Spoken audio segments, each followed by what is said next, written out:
সৌরভ গঙ্গোপাধ্যায়ের বায়োপিকে এবার বড় চমক। সৌরভের দাদার ভূমিকায় কে থাকছেন বলুন তো?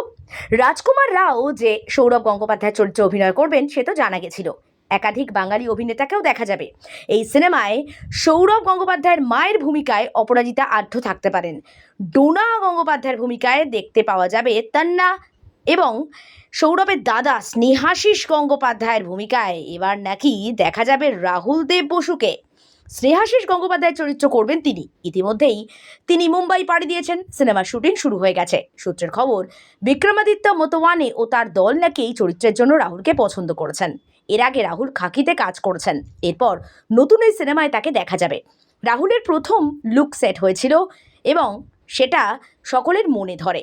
শোনা গেছে মূলত রাজকুমার রাওয়ের সঙ্গেই নাকি রাহুলের শুটিং করার কথা। ডোনার চরিত্রে অভিনয় করা অভিনেত্রী তান্নার সঙ্গেও বেশ কয়েকটি দৃশ্য থাকতে পারে, তবে রাহুল এই মুহূর্তে মুখ খুলতে নারাজ।